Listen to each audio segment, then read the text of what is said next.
ما د پیغمبر خبر رالا ابو بکر صدیق رضی الله تعالی عنه پلار وته د محمد بارک تذکرہ وکړه یو لفظ وته وې هغه پلار را سملو پسینه ولا سم لاستو چاړه باندې پتوره باندې پلار را ګر کړه دې پدا مخ مخې وې نبی له سلام مبارک وته आवाज وکړه ابو بکر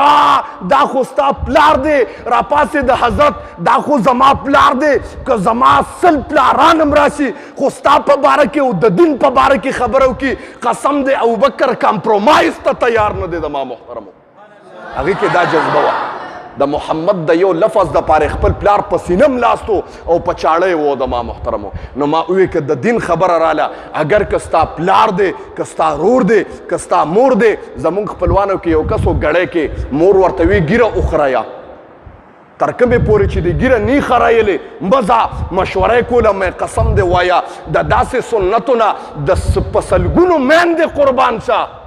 چې تا ته کومه مور د دغه سنتو خلاف او د دین خلاف خبره کوي هغه مور نه زه یم د رب تا سره د اویاو میندو نه زیاته مینه کوي د ما محترمو نو خبره دې پورې کوم چې ځان د منافقت نه وساتئ او په دین باندې ځان برابر وچلوئ قسم دې 2 ورځې زندګي ده پته نه لګي سراج الحق کاري صاحب نوجوانو د چا په خیال خاطر کې به هم نه راته چې کاري صاحب به وفات کیږي ما وویل زموږ حضرت صاحب بار دا خبره کوي ویم د ټولو مؤمنانو کفنونه مارکیټ ته راغلي دي دا خبره یاد ساتئ دا خبره زمانه عجیبه وره زمو ستا د ټولو کفن مارکیټ ته راغلی دی خو په دا مجلس کې ماته چاته هم پته نشته چې زما کفن به د ټولو نه مخکې به د چا کفن مخکې اغوستلی کېږي او جنازه به کېږي نو د ما محترمو 2 ورځې ژوند دی دنیا ته راتګ په نمبر دی خو لیکن د دنیا نه تګ بې نمبري ده زما محترمو دا سوچ مه کوه چې نوجوان یم او جذباتو کې هېڅ پته د مرګ ژوند نه لګي ټاپه به در باندې ولګوي یو درس به در کې پته به هم نه لګي مردار او مړ به پروت الله دې موږ وساتي الله مونږ چې کوم احادیث ولستو خدای کوم درس ولستو خدای او د مرګرو د حاضر مجمع وره د خدای په خپل دربار الهي کې قبول او منظور کې د دې درس په برکت باندې حاضر مجلس ته خدای په نظر د رحمت او شفقت باندې وګوره الله د دې کتاب په برکت باندې د حاضر مجمع زړه کې څه قسم شرعي حاجات دي الله د خپل در نه پوره کا چا باندې څه قسم مشکلات دي مصیبتونه دي دردونه دي پریشانۍ دي خدای په خپل دست قدرت خدای ختم کا د دې کتاب په برکت باندې خدای مجمع کې ماشومان ناستی خدای با عمل عالمان ته جوړ کا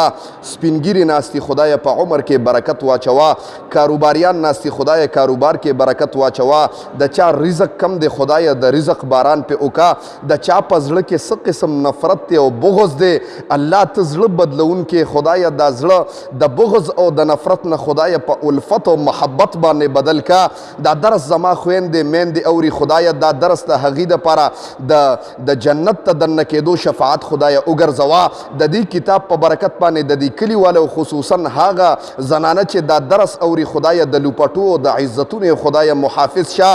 الله دا کلی د هر قسم آفات او بلیات او اتفاقی حوادثو نه خدای وساته څوک بیماران دي خدای شفای کامله عاجله مستمره ورته خدای ورکې بیماری خدای په صحت باندې بدله کې دا کلی د هر قسم تاڼو کچرو هسپتالونو نه خدای وساته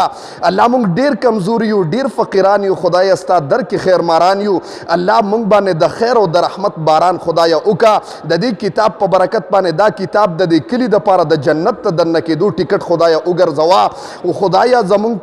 په وخت د زنکدن کې دا کلمه په ژبه راوله چې لا اله الا الله محمد رسول الله صلی الله علیه